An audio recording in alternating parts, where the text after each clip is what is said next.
ನಿನ್ ಹೆಂಡತಿಗ್ ನಾನೇನಾದ್ರೂ ಮಾಡ್ತೀನಿ ಅಂತ ಭಯನಾ ಓಡೋಡ್ ಬಂದ್ ಅಡ್ಡ ನಿಂತ್ಕೋತಿದ್ಯಾ? ದುರ್ಗಾ ಮಾತೆಗೆ ಹಾಕಿರೋ ಹೂಗಳನ್ನ ನೋಡಿದ್ಯಲ್ಲ, ಇವಳ ಪರ ವಹಿಸ್ಕೊಂಡ್ ಬಂದು ಇಲ್ಲಿವರೆಗೂ 100 ಸಲ ನನ್ನ ಹತ್ರ ಬೈಸ್ಕೊಂಡಿದ್ಯಾ. ಆದ್ರೂ ನಿನ್ಗೆ ಇವಳಂದ್ರೆ ಪ್ರೀತಿ. ಹಾ ಸರಿ, ಎಲ್ರು ಒಳಗಡೆ ನಡೀರಿ. ದಿಗೋ, ನೀನು ನಡಿ. ಇಲ್ಲ ಅಂದ್ರೆ ಇಲ್ಲೇ ಇದ್ದು ರಾತ್ರಿ ಎಲ್ಲ ಅವಳಗ್ ಸಮಾಧಾನ ಮಾಡ್ತೀಯ. ನಡೆ.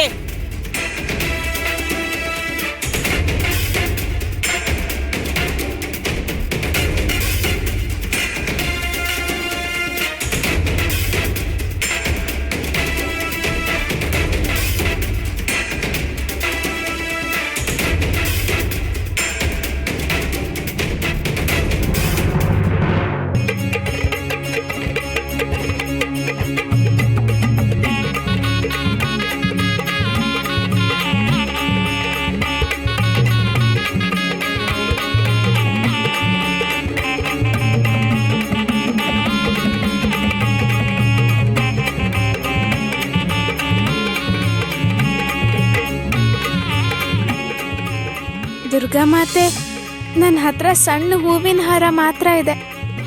ಅರ್ಶನ ಕುಂಕುಮ ಇಲ್ಲ, ನೈವೇದ್ಯ ಇಲ್ಲ, ಏನೂ ಇಲ್ಲ. ದುರ್ಗಾ ಮಾತೆ, ನೀನು ನಿಜವಾಗ್ಲೂ ನನ್ನ ಪ್ರಾರ್ಥನೆ ಕೇಳಿಸ್ಕೊಂಡ್ಯಾ ಅಮ್ಮ? ನೀನು ನನಗೆ ದರ್ಶನ ಕೊಟ್ಟೆ, ನನಗೋಸ್ಕರ ಅರ್ಶನ ಕುಂಕುಮ ಕೂಡ ಕೊಟ್ಟಿದ್ಯಾ. ನಿಜವಾಗ್ಲೂ ನೀನು ಕರುಣಾಮಯಿ ತಾಯಿ. ನೀನು ನಮ್ಮ ಉಮಾ ಅಮ್ಮನ ಥರನೇ.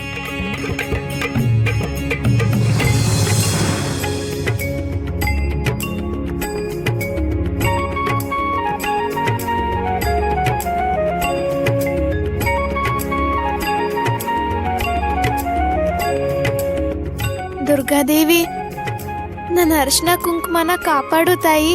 ನನ್ನ ಗಂಡನಿಗೆ ಆಯುರಾರೋಗ್ಯ ವಿಜಯಗಳನ್ನ ಕರುಣಿಸು.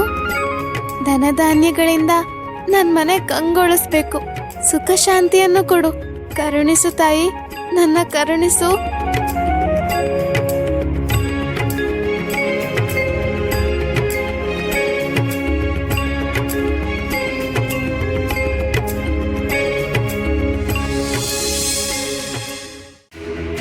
ನಿಜವಾಗ್ಲೂ ತುಂಬಾ ಆಶ್ಚರ್ಯ ಆಗ್ತಿದೆ. ಅದೇನಂದ್ರೆ ಇದನ್ನ ಆಶ್ಚರ್ಯ ಅನ್ಬೇಕಲ್ವಾ? ಅದು ಸಕ್ಕು ನಮ್ಮ ಮನೆ ಒಳಗಡೆ ಬರ್ಲಿಲ್ಲ, ಮತ್ತೆ ದೇವಿಗೆ ಆಹಾರನ ಯಾರು ಹಾಕಿದ್ದು? ಸುಮ್ನೆ ನನ್ ಗಂಡನ್ಗೆ ಬೈದ್ರಿ. ಚೆನ್ನಾಗಿದೆ ಚೆನ್ನಾಗಿದೆ. ಇಲ್ಲಿಗೆ ಬೆಕ್ಕು ಸಾಕ್ಷಿ ಅಂತೆ. ಆ ಸುಳ್ಳಿನ ಕಂತೆ ಸಕ್ಕು ಏನೋ ಹೇಳಿದ್ರೆ ಅದನ್ನ ನಂಬಿಡ್ಬೇಕಾ? ಅವಳು ಮೊಸಳೆ ಕಣ್ಣೀರ್ ನೋಡಿ ಮೋಸ ಹೋಗ್ಬೇಡಿ. ಅವಳು ದೊಡ್ಡ ಮೋಸಗಾರ್ತಿ. ಇದೆಲ್ಲ ಅವಳದೇ ಕೆಲ್ಸ, ಅನುಮಾನನೇ ಇಲ್ಲ. ಖಂಡಿತವಾಗಿ ಏನೋ ಒಂದು ಮಾಯ ನಡೆದಿದೆ. ಇಲ್ಲ ಅಂದ್ರೆ ವಿಗ್ರಹದ ಮೇಲೆ ಹೂಗಳು ಹೇಗ್ ಬರುತ್ತೆ? ಒಂದ್ ವೇಳೆ ಸಕ್ಕು ಒಳಗಡೆ ಬಂದಿದ್ರೆ ಎಲ್ರಿಗೂ ಗೊತ್ತಾಗ್ತಿತ್ತು. ಅವಳ ಹೆಜ್ಜೆ ಗುರುತುಗಳು ಕಾಣಿಸ್ತಿತ್ತು ಅಲ್ವಾ? ಹಾಗಾದ್ರೆ ದೇವಿಗೆ ಹೂವಿನ ಹಾರ ಯಾರು ಹಾಕಿದ್ದು ಅಂತ ಗೊತ್ತಾಗ್ತಿಲ್ವಲ್ಲ. ನಿಜವಾಗ್ಲೂ ಆಶ್ಚರ್ಯ ಆಗ್ತಿದೆ. ಚಿಚಿ. ಸರಿ ಸರಿ ನಡೀರಿ, ತಟ್ಟೆ ಮುಂದೆಯಿಂದ ಎದ್ ಬಂದಿದೀವಿ ಅಲ್ವಾ, ಈಗ್ಲಾದ್ರೂ ಹೋಗಿ ಊಟ ಮಾಡೋಣ. ನಡೀರಿ, ಹೋಗಿ ಊಟ ಮಾಡೋಣ.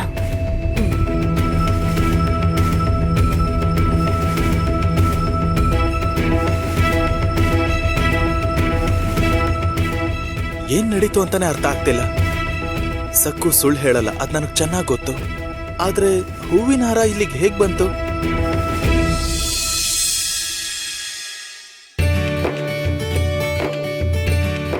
ಅದ್ಗೆ ಊಟ ತಂದಿದ್ದೀನಿ.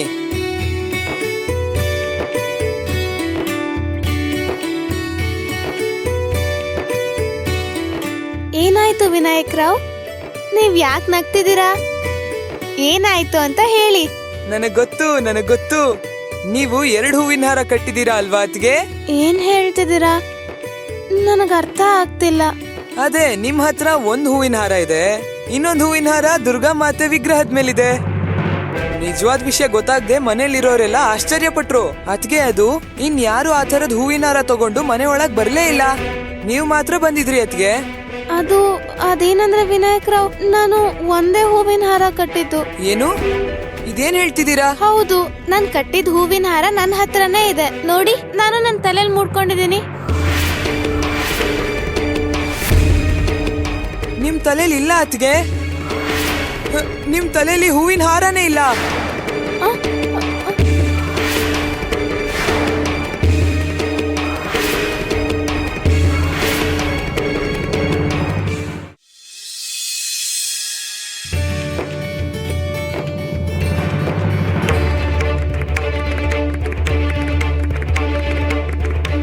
ನನ್ನ ಕಡೆ ಹಾಗೆ ಅಮಾಯಕರ ತರ ನೋಡ್ಬೇಡ ಸಕ್ಕು. ಇಷ್ಟು ದಿನ ನಾನು ನಿನ್ ಮೇಲೆ ಕನಿಕರ ಪಡ್ತಿದ್ದೆ. ಚಿಕ್ಕ ಹುಡುಗಿ ಏನು ಗೊತ್ತಿಲ್ಲ ಅನ್ಕೊಂಡಿದ್ದೆ. ಆದ್ರೆ ನಿಜ ಏನು, ಆಟಗಾರ್ತಿ ನೀನು ಮಾಯಗಳನ್ನ ಮಾಡ್ತಾ ಇದ್ದೀಯಾ. ಮನೆಯಲ್ಲಿ ನೀನು ಏನೇನೋ ವಿಚಿತ್ರಗಳನ್ನ ಮಾಡ್ತಾ ಇದ್ದೀಯಾ. ನೀನ್ ಮಾಡೋ ತಪ್ಪು ಕೆಲಸಗಳಿಗೆ ನಾನ್ ಬಯಸ್ಕೋಬೇಕಾ ಸಕ್ಕು?